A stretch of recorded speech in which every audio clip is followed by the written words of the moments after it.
નમસ્કાર, જય હિન્દ, જય ભારત. હું યુવરાજસિંહ જાડેજા. ગતરોજ અમારી ટીમ દ્વારા ફતેપુરા ખાતે જે ખાનગી શાળા આવેલી હતી ટચ ધ લાઇટ, તેની અંદર જે સરકારી કહી શકાય શાળાનો જે સામાન હોય, જે મટીરિયલ હોય, એ ત્યાંથી અમારા દ્વારા રેડ પાડી અને ઉજાગર કરવામાં આવ્યું હતું. 4 જેટલા ડિજિટલ બોર્ડ, ત્યારબાદ જોવા જઈએ તો અલગ અલગ સાધનોની કીટથી લઈ અને સ્ટેશનરીનો સામાન જ્યાંથી મળી આવ્યો હતો, જે સરકારી શાળાના બાળકોને વિનામૂલ્ય એટલે કે નિઃશુલ્ક આપવાનું હોય, તે ખાનગી શાળામાં પૈસા દઈને જે વિદ્યાર્થીઓ આવે છે તેને ક્યાંક ને ક્યાંક લાણી કરવામાં આવતી હતી. આ બાબત અમારા ધ્યાનમાં આવીને અમારી ટીમ દ્વારા જ્યારે ઉજાગર કરવામાં આવ્યું ત્યારે જોવા જઈએ તો ત્યાં ગતરોજ ટીપીઓની કહી શકાય કે જ્યાં સ્થાનિક લેવલે જે જિલ્લા શિક્ષણ સમિતિની જે ટીમો હોય તે ઉપસ્થિત થઈ હતી અને ત્યારબાદ એમાં જે તપાસ થઈ તો એ તપાસની અંદર જોવા જઈએ તો ક્યાંક ને ક્યાંક સીઆરસી એટલે કે પૂર્વીબેન ઉપાધ્યાય કરીને જે વ્યક્તિ હતા એ ત્યાં ઉપસ્થિત હતા. કહી શકાય કે ત્યાં દલીલો પણ કરતા હતા અને એવું કહી રહ્યા હતા કે આ મારા ક્લસ્ટરનો સામાન છે અને હું એને ગમે એ રીતે વાપરું, મારા ભાઈની શાળા છે ત્યાં મેં આ ટ્રાન્સફર કર્યો છે, મેં ખોટું શું છે, આ પ્રકારની વાતો મૂકી રહ્યા હતા. પરંતુ અમને પ્રશ્ન એ થાય છે કે આજે એ સીઆરસી જે હતા પૂર્વીબેનને સસ્પેન્ડ કરી દેવામાં આવ્યા છે એના પદ ઉપરથી. પણ અમારો સવાલ એ છે કે એને પદ ઉપરથી સસ્પેન્ડ કરવાથી શું આખો મામલો જે છે એ દબાઈ જવાનો છે? જવાબ છે ના.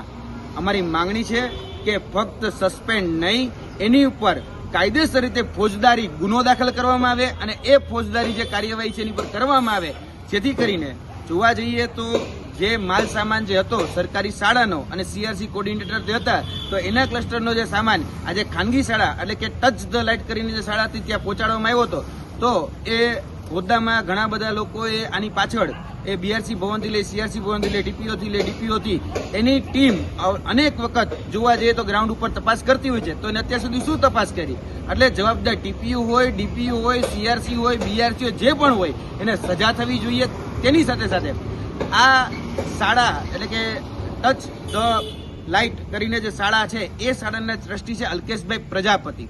આ અલ્કેશભાઈ પ્રજાપતિ છે ભોજેલા પ્રાથમિક શાળાના આચાર્ય છે. હવે ભોજેલા પ્રાથમિક શાળાના જે આચાર્ય આ પ્રાઇવેટ એટલે કે ખાનગી શાળાના જે ટ્રસ્ટી જે છે, તો અમને પ્રશ્ન એ થાય કે હજી સુધી એની ઉપર કેમ તપાસ કરવામાં નથી આવી? વાત બીજી, હજી સુધી ટચ ધ લાઇટ કરીને જે શાળા છે એના સીસીટીવી શા માટે જપ્ત કરવામાં નથી આવ્યા? શા માટે અને કોના ઈશારે આ જે કહી શકાય અલ્કેશ પ્રજાપતિ કે એના જેવા બીજા જે અન્ય ટ્રસ્ટીઓ જે છે એને બચાવવામાં આવી રહ્યા છે? અહીંયા ફોજદારી ગુનો શા માટે નોંધવાનો હતો? કારણ કે આ માલ સામાન છે એ ચોરી કરેલો હતો અને ચોરી કરી અને પોતાની ખાનગી શાળામાં ક્યાંક મૂકવામાં આવેલો હતો. એ અમારા ધ્યાનમાં અમે ઉજાગર કર્યું. તો હવે ક્યાંક ને ક્યાંક એસઆઈટીની રચના કરી ભીનું સંકેલો સમિતિ એ લાવવામાં આવી હોય એવું મને સ્પષ્ટપણે લાગી રહ્યું છે. એટલે ભીનું સંકેલો સમિતિનો અમે વિરોધ કરીએ છીએ. આમાં કાયદેસરની કડક કાર્યવાહી થાય અને ફોજદારી ગુનો દાખલ કરવામાં આવે. જે પણ જવાબદાર હોય એને જેલના સળિયા દેખાડવામાં આવે. ફક્ત સસ્પેન્શન નહીં, ક્યાંક ને ક્યાંક ટર્મિનેટ કરવાની જરૂરિયાત પડે તો એને ટર્મિનેટ પણ કરવા જોઈએ. જે એના પાછળ જવાબદાર જે બીઆરસી, સીઆરસી, ડીપીઓ જેની ફરજ હતી એ સ્થળ ઉપર મુલાકાત લઈને માલ સામાન છે કે એને ચેક કરવાની, તો એ આટલા વર્ષથી કરી શું રહ્યા હતા? કારણ કે 2023-24ની જે કીટો હોય, 2023-24નો જે સામાન હોય એ અત્યારે ડિજિટલ બોર્ડના સ્વરૂપમાં પણ તમે શાળામાં જોયો હશે. તો હજી સુધી આ 3 વર્ષની અંદર જે અધિકારીઓ હતા એ અધિકારીઓની ભૂમિ પણ શંકામાં છે. કારણ કે એને ક્યાંક ને ક્યાંક વહીવટ કર્યો હોય, ક્યાંક કુંડળીમાં ગોળ ભાંગ હોય તો જ આવું બની શકે. એટલે અમારી આ માધ્યમથી માંગણી છે કે જે પણ જવાબદાર હોય એની પર ફોજદારી ગુનો દાખલ કરવામાં આવે અને જેલના સળિયા દેખાડવામાં આવે. અલ્કેશ પ્રજાપતિ જેવા જે લોકો જે છે જે કહી શકાય કે સરકારી શાળામાં ક્યાંક આચાર્ય છે અને આમાં ટ્રસ્ટી પણ રહેલા છે, તો એની પણ ઉલટ તપાસ કરવામાં આવે. અને સીસીટીવી જે છે આ ટચ ધ લાઇટ સ્કૂલના એ કેટલી વખત અલ્કેશ પ્રજાપતિ સરકારી શાળાના સમયની અંદર આ પોતાના ટ્રસ્ટમાં પોતાની જે ખાનગી શાળા છે ત્યાં આવી અને ફરજ બજાવતા હતા એ પણ ચેક કરવામાં આવે. એટલે હજી સુધી સીસીટીવી જપ્ત કરવામાં નથી. એવા માંગણી કરીએ છીએ કે ફક્ત સામાન જે છે એ અત્યારે જપ્ત કરીને સીલ કરવામાં આવેલો છે. આ સામાન જપ્ત કરી કશું નથી કરવું છે. આના સામાન ત્યાં સુધી પહોંચાડનાર કોણ એની તપાસ જો થશે તો જ ક્યાંક ને ક્યાંક આ જે બધી જે પ્રક્રિયાઓ જે છે અટકશે. બાકી નહીતર ભીનું સંકેલાઈ જશે. તો ઘણી બધી શાળાઓ ગુજરાતની એવી છે જે આ પ્રકારે વહીવટ કરી રહી છે. સલરાના જે કોર્ડિનેટર હતા એટલે કે સીઆરસી જે હતા એ પૂર્વીબેન ઉપાધ્યાય હતા. એ પૂર્વીબેનને જે સસ્પેન્ડ કરવામાં આવ્યા છે, પરંતુ ત્યાં ચાલતી એક ઉત્તર બુનિયાદી શાળા હતી. જ્યારે આજે રાજ્ય સરકારની શિક્ષણ વિભાગની ટીમ જ્યારે સ્થળ ઉપર પહોંચે છે ત્યારે એ સ્થળ ઉપર જોવા જઈએ તો બાળકો આજે દેખાડવામાં એટલે કે ઉપજાવી કાઢવામાં આવ્યા.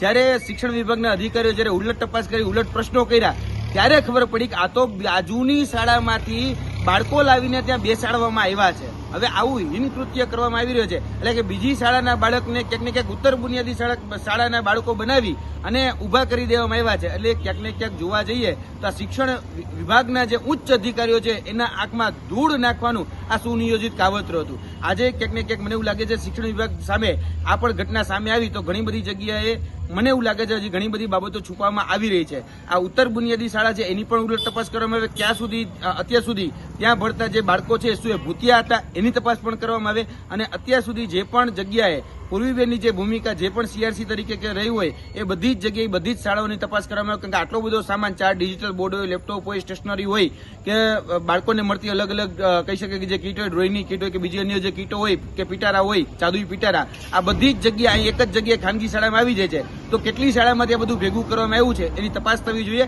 કારણ કે આ જે છે એ સરકારી શાળા અને સરકારી માલ સામાનની ચોરી છે. એટલે ક્યાંક ને ક્યાંક આ સરકારી તિજોરી ઉપર ક્યાંક ને ક્યાંક તડાપ મારવામાં આવી છે. એટલે આ બિલાડીના દૂધના રખોપાની ક્યાંક ને ક્યાંક આપણે જે જવાબદારી સોંપી હતી એ બિલાડા ઉપર પણ કાર્યવાહી થવી જરૂરી છે. સસ્પેન્શન નહીં, ટર્મિનેટ કરવામાં આવે એવી મારી માંગણી છે.